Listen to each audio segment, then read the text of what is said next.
Gold smuggling ವೇಳೆ ಮಾಣಿಕ್ಯ ನಟಿ ಅರೆಸ್ಟ್.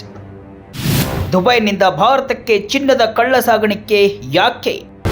ಅರಬ್ ದೇಶಗಳಲ್ಲಿ ಬಂಗಾರ ಫ್ರೀ ಆಗಿ ಸಿಗುತ್ತಾ? ವಿಜಯ ಕರ್ನಾಟಕ ವೆಬ್ ವೀಕ್ಷಕರಿಗೆ ನಮಸ್ಕಾರ. ನಾನು ಶಿವಮೂರ್ತಿ ಸರ್ವಾ. ಕಿಚ್ಚ ಸುದೀಪ್ ಅಭಿನಯದ ಮಾಣಿಕ್ಯ ಚಿತ್ರದ ನಟಿ ರನ್ಯಾ ರಾವ್ ಬಂಧನ ಆಗಿರುವುದು ನಿಮಗೆಲ್ಲ ಗೊತ್ತೇ ಇರುತ್ತೆ.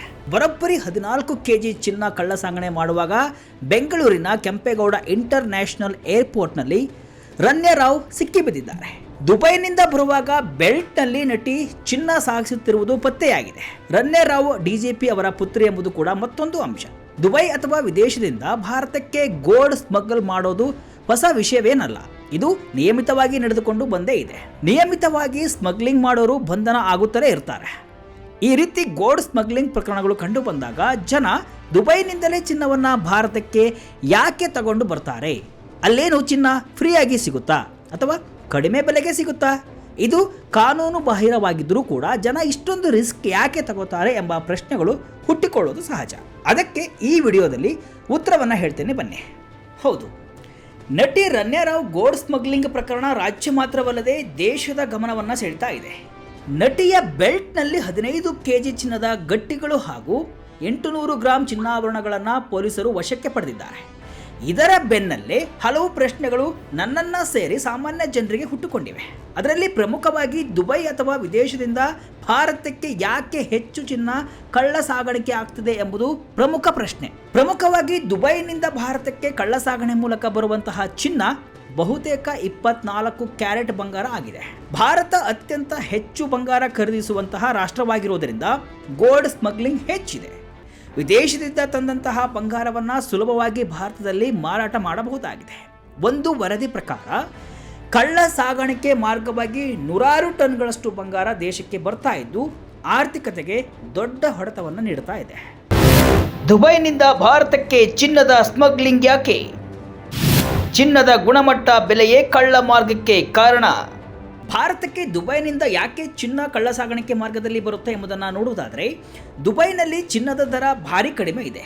ನೀವು ದುಬೈ ಅಥವಾ UAEನಲ್ಲಿ ಬಂಗಾರ ಖರೀದಿಸಿದರೆ ಇಲ್ಲಿಯ ರೀತಿ ವ್ಯಾಟ್ ಅಥವಾ ಇತರೆ ಟ್ಯಾಕ್ಸ್ಗಳನ್ನು ಕಟ್ಟಬೇಕಾದ ಅಗತ್ಯವಿರಲ್ಲ.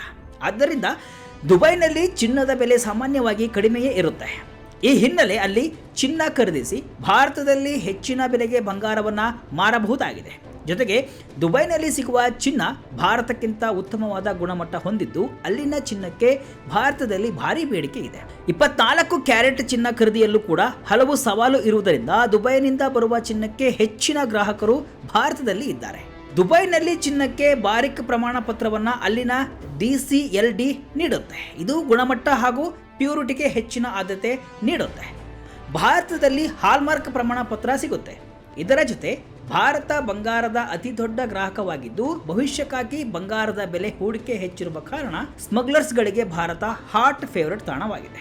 ಅದಲ್ಲದೆ ಭಾರತದಲ್ಲಿ ವರ್ಷವಿಡೀ ಹಬ್ಬಗಳು ಇರುವುದರಿಂದ ಚಿನ್ನಕ್ಕೆ ಭಾರಿ ಬೇಡಿಕೆ ಇದ್ದು ವರ್ಷವಿಡೀ ಖರೀದಿ ನಡೆಯುತ್ತಲೇ ಇರುತ್ತೆ. ಬಿಗಿ ನಿಯಮಗಳು, ಸರಿಯಾದ ಪರಿಶೀಲನೆ ಇರದಿರುವುದು ಕೂಡ ಸ್ಮಗ್ಲರ್ಗಳು ಚಿನ್ನವನ್ನ ಈಸಿಯಾಗಿ ಭಾರತಕ್ಕೆ ತರ್ತಾ ಇದ್ದಾರೆ. ಗೋಲ್ಡ್ ಸ್ಮಗ್ಲಿಂಗ್ ಹೇಗೆಲ್ಲ ಆಗುತ್ತೆ ಗೊತ್ತಾ? ಗುದದ್ವಾರ, ಬಾಯಿ, ಹೊಟ್ಟೆಯಲ್ಲಿ ಇರುತ್ತೆ ಚಿನ್ನ. ಇನ್ನು ಗೋಲ್ಡ್ ಸ್ಮಗ್ಲಿಂಗ್ ಹೇಗೆಲ್ಲ ಆಗುತ್ತೆ ಎಂಬುದನ್ನು ನೋಡಿದರೆ ನೀವು ಶಾಕ್ ಆಗ್ತೀರಿ. ದಿನಕ್ಕೊಂದು ಹೊಸ ವಿಧಾನಗಳನ್ನು ಸ್ಮಗ್ಲರ್ಗಳು ಕಂಡುಕೊಳ್ತಲೇ ಇದ್ದಾರೆ. ಕೇವಲ ವಿಮಾನದ ಮೂಲಕ ಮಾತ್ರವಲ್ಲದೆ ವಿವಿಧ ಮಾರ್ಗಗಳನ್ನು ಸ್ಮಗ್ಲರ್ಗಳು ಬಳಸುತ್ತಲೇ ಇದ್ದಾರೆ. ವಿಮಾನಗಳಲ್ಲಿ ಟಾಯ್ಲೆಟ್ ಸೋಪ್ಗಳಲ್ಲಿ ಚಿನ್ನವನ್ನು ಬಚ್ಚಿಟ್ಟು ತರುವ ಕೆಲಸ ಆಗ್ತಾ ಇದೆ. ಜೊತೆಗೆ ಫಾಯಿಲ್ ಪೇಪರ್ ರೂಪದಲ್ಲಿ ಚಾಕ್ಲೇಟ್ಗಳ ಅಥವಾ ತಿಂಡಿಗಳ ಪೆಟ್ಟಿಗೆಗಳಲ್ಲಿ ಅಡಗಿಟ್ಟು ಚಿನ್ನವನ್ನು ಸ್ಮಗಲ್ ಮಾಡಲಾಗ್ತಾ ಇದೆ. ಸ್ಮಗ್ಲರ್ಗಳು ತಮ್ಮ ದೇಹವನ್ನೇ ಚಿನ್ನವನ್ನು ಕಳ್ಳ ಸಾಗಣೆ ಮಾಡಲು ಮಾಧ್ಯಮವಾಗಿ ಬಳಸಿಕೊಳ್ತಾ ಇದ್ದಾರೆ. ಚಿನ್ನವನ್ನು ಪೇಸ್ಟ್ ರೂಪದಲ್ಲಿ, ಕ್ಯಾಪ್ಸಲ್ಗಳ ರೂಪದಲ್ಲಿ ಪರಿವರ್ತಿಸಿ ಬಾಯಲ್ಲಿ ಇಟ್ಟುಕೊಳ್ಳುವುದು, ಗುದದ್ವಾರದಲ್ಲಿ ಇಟ್ಟುಕೊಂಡು ಸಾಗಣೆ ಮಾಡುವುದು ಪ್ರಮುಖ ಮಾರ್ಗಗಳಾಗಿವೆ. ಇದರ ಜೊತೆ ಬಟ್ಟೆಗಳು ಮತ್ತು ಟವೆಲ್ಗಳನ್ನು ದ್ರವ ಚಿನ್ನದಲ್ಲಿ ಅದ್ದಿ ನಂತರ ಅವುಗಳನ್ನು ಚೆನ್ನಾಗಿ ಸುತ್ತಿ ಪ್ಯಾಕ್ ಮಾಡುವ ಮೂಲಕ ಚಿನ್ನವನ್ನು ತಗೊಂಡು ಬರ್ತಾ ಇದ್ದಾರೆ. ಇನ್ನು ಅದಲ್ಲದೆ ಕೈಕಾಲುಗಳು ಮತ್ತು ಹಲ್ಲುಗಳಂತಹ ದೇಹದ ಕೃತಕ ಭಾಗಗಳನ್ನು ಚಿನ್ನದ ಕಳ್ಳ ಸಾಗಣೆ ಮಾರ್ಗವನ್ನಾಗಿ ಸ್ಮಗ್ಲರ್ಗಳು ಮಾಡಿಕೊಂಡಿದ್ದಾರೆ. ಇನ್ನು ಹಳದಿ ಲೋಹವನ್ನ ತೆಳುವಾದ ಎಳೆಗಳನ್ನಾಗಿ ಸಂಸ್ಕರಿಸಿ ಅದನ್ನ ಕೂದಲು ಮತ್ತು ಬಟ್ಟೆಗಳ ಜೊತೆ ಕಳ್ಳ ಸಾಗಾಣಿಕೆ ಮಾಡಲಾಗ್ತಾ ಇದೆ. ಚಿನ್ನವನ್ನ ಆಭರಣವನ್ನಾಗಿ ಧರಿಸಿಯೂ ಕೂಡ ಕಳ್ಳ ಸಾಗಾಣಿಕೆ ಮಾಡಲಾಗ್ತಾ ಇದೆ. ಇನ್ನು ಬೆಲ್ಟ್ ಸೇರಿ ಅನೇಕ ವಸ್ತುಗಳಲ್ಲಿ ಚಿನ್ನವನ್ನ ಬಚ್ಚಿಟ್ಟು ತರುವಂತಹ ಪ್ರತೀತಿಯೂ ಇದೆ. ಗೋಲ್ಡ್ ಸ್ಮಗ್ಲಿಂಗ್ ತಡೆಯಲು ಕಾನೂನು ಏನು? ಇದರಲ್ಲಿ ಸಿಕ್ಕಿಬಿದ್ರೆ ಎಷ್ಟು ಶಿಕ್ಷೆ, ದಂಡ ಗೊತ್ತಾ? ಚಿನ್ನ ಕಳ್ಳ ಸಾಗಾಣಿಕೆ ಮಾಡಿದರೆ ಶಿಕ್ಷೆ ಏನು ಎಂಬುದನ್ನು ಇಲ್ಲಿ ಗಮನಿಸಿದರೆ ಪ್ರಮುಖವಾಗಿ 1960ರ ಕಸ್ಟಮ್ಸ್ ಆಕ್ಟ್ ಮತ್ತು ಕಾನೂನು ಬಾಹಿರ ಚಟುವಟಿಕೆ ತಡೆಗಟ್ಟುವ ಕಾಯ್ದೆಯಡಿ ಶಿಕ್ಷೆಯನ್ನು ನೀಡಲಾಗುತ್ತೆ.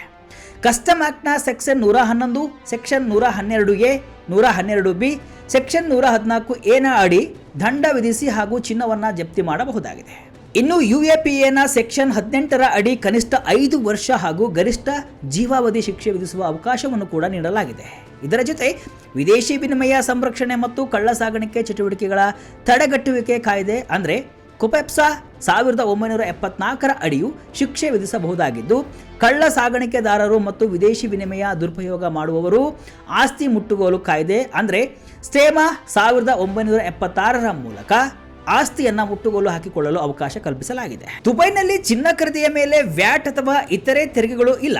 ಇದು ಭಾರತೀಯರಿಗೆ ದೊಡ್ಡ ಪ್ರಯೋಜನ. ಆದರೆ ಅಲ್ಲಿ ಬಂಗಾರ ಖರೀದಿಸಿ ಭಾರತಕ್ಕೆ ತರಲು ಒಂದಿಷ್ಟು ಮಿತಿಗಳನ್ನು ಸರ್ಕಾರ ವಿಧಿಸಿದೆ.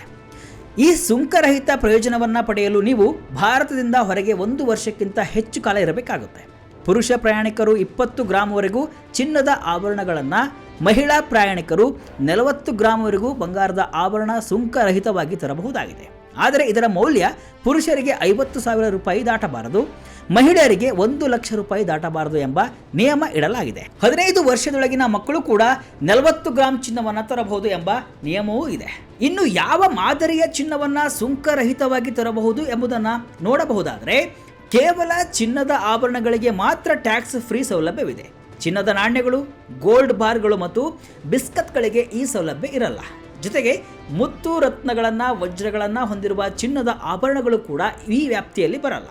ಚಿನ್ನದ ಪ್ರಮಾಣ ಅಥವಾ ಮೌಲ್ಯವು ಸುಂಕರಹಿತ ಮಿತಿಯನ್ನ ಮೀರಿದರೆ ಹೆಚ್ಚುವರಿ ಮೌಲ್ಯ ಅಥವಾ ಪ್ರಮಾಣಕ್ಕೆ ಕಸ್ಟಮ್ಸ್ ಸುಂಕ ಕಟ್ಟಬೇಕಾಗುತ್ತೆ.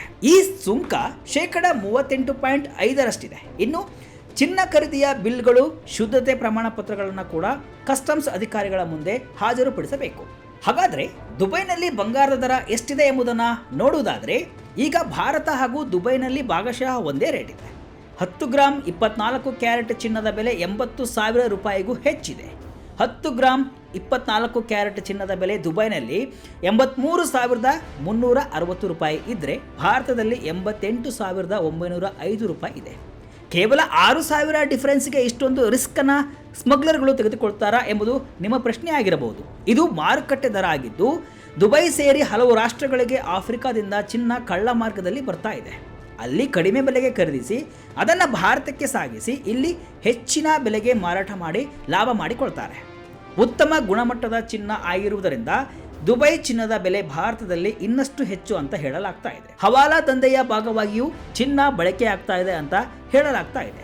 ಆದ್ದರಿಂದ ಚಿನ್ನದ ಕಳ್ಳ ಸಾಗಾಣಿಕೆ ಜಾಲ ದೊಡ್ಡ ಮಟ್ಟದಲ್ಲಿ ಭಾರತದಲ್ಲಿ ಬೆಳೆದಿದ್ದು ನಟಿಯರು ಸೇರಿ ಉದ್ಯಮಿಗಳು ಇದರ ಭಾಗವಾಗಿದ್ದಾರೆ. ಭಾರತೀಯ ಫೈನಾನ್ಷಿಯಲ್ ಇನ್ಸ್ಟಿಟ್ಯೂಟ್ ವರದಿ ಪ್ರಕಾರ ದಿನಕ್ಕೆ 700 kg ಚಿನ್ನ ಭಾರತಕ್ಕೆ ಕಳ್ಳ ಸಾಗಾಣಿಕೆಯಿಂದ ಬರ್ತಾ ಇದೆ ಅಂತ ಹೇಳಲಾಗ್ತಾ ಇದೆ. ಸುಮಾರು 150ರಿಂದ 200 ಟನ್ ಚಿನ್ನ ವರ್ಷಕ್ಕೆ ಭಾರತಕ್ಕೆ ಸ್ಮಗ್ಲಿಂಗ್ ಮಾರ್ಗದಲ್ಲಿ ಬರ್ತಿದೆ.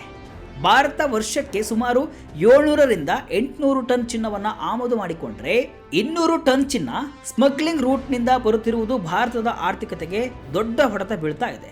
ಪ್ರಮುಖವಾಗಿ ಕೇರಳದ ಚಿನ್ನದ ಹಗರಣ ದೇಶದಲ್ಲಿ ದೊಡ್ಡ ಬಿರುಗಾಳಿಯನ್ನು ಎಬ್ಬಿಸಿತ್ತು. ಅದಾದ ಬಳಿಕ ಚಿನ್ನದ ಸ್ಮಗ್ಲಿಂಗ್ ಬಗ್ಗೆ ಕಸ್ಟಮ್ಸ್ ಅಧಿಕಾರಿಗಳು ಭಾರೀ ನಿಗಾವನ್ನು ವಹಿಸಿದ್ರು. ಈಗ ಮತ್ತೊಂದು ನಟಿ ಇದೇ ಪ್ರಕರಣದಲ್ಲಿ ಸಿಕ್ಕಿಬಿದ್ದಿದ್ದು ಗೋಲ್ಡ್ ಸ್ಮಗ್ಲಿಂಗ್ ಅನ್ನ ಮತ್ತೆ ರಾಷ್ಟ್ರ ಮಟ್ಟದ ಸುದ್ದಿ ಮಾಡಿದೆ. ಒಟ್ಟಿನಲ್ಲಿ ಚಿನ್ನದ ಸ್ಮಗ್ಲರ್ಗಳಿಗೆ ಭಾರತ ಸ್ವರ್ಗವಾಗಿದ್ದು ಭಾರತವನ್ನೇ ಟಾರ್ಗೆಟ್ ಮಾಡಿ ಗೋಲ್ಡ್ ಕಳ್ಳ ಸಾಗಾಣಿಕೆ ಮಾಡ್ತಾರೆ. ಇದರಿಂದ ಭಾರತದ ಆರ್ಥಿಕತೆಗೆ ದೊಡ್ಡ ಹೊಡೆತ ಬೀಳ್ತಾ ಇದ್ದು ಲೂಪ್ ಹೋಲ್ಗಳನ್ನೇ ಒಂದಿಷ್ಟು ಜನ ಹಣ ಗಳಿಸುವ ಮಾರ್ಗಗಳನ್ನಾಗಿ ಮಾಡಿಕೊಂಡಿದ್ದಾರೆ. ಶಿಕ್ಷೆಯ ಪ್ರಮಾಣ ಕೂಡ ಕಡಿಮೆ ಇರುವುದು ಸ್ಮಗ್ಲರ್ಗಳಿಗೆ ಭಯವಿಲ್ಲದಂತಾಗಿದೆ. ಅದು ಬಿಟ್ಟರೆ ದುಬೈನಲ್ಲಿ ಚಿನ್ನ ಫ್ರೀ ಅಂದ್ರೂ ಸಿಗಲ್ಲ. ಕಡಿಮೆ ದುಡ್ಡಿಗೆ ಸಿಗೋ ಚಿನ್ನವನ್ನ ಇಲ್ಲಿ ಜಾಸ್ತಿ ಬೆಲೆಗೆ ಮಾರಾಟ ಮಾಡಲು ಗೋಲ್ಡ್ ಸ್ಮಗ್ಲರ್ ಮಾಡ್ತಾರೆ ಅಷ್ಟೇ. ಹವಾಲಾ ದಂಧೆ ಕೂಡ ಇದರಲ್ಲಿ ಇರುವ ಸಾಧ್ಯತೆ ಇದೆ. ಇದಿಷ್ಟು ಇವತ್ತಿನ ವಿಶೇಷ. ಇದೇ ರೀತಿಯ ಹಲವು ವಿಶ್ಲೇಷಣೆ ಮಾಹಿತಿ ಅಷ್ಟೇ ಅಲ್ಲ, ಮನರಂಜನೆಯ ವಿಡಿಯೋಗಳಿಗಾಗಿ ವಿಜಯ ಕರ್ನಾಟಕ ವೆಬ್ಸೈಟ್, ಫೇಸ್ಬುಕ್ ಹಾಗೂ ಯೂಟ್ಯೂಬ್ ಪೇಜನ್ನು ಫಾಲೋ ಮಾಡಿ. ಧನ್ಯವಾದಗಳು.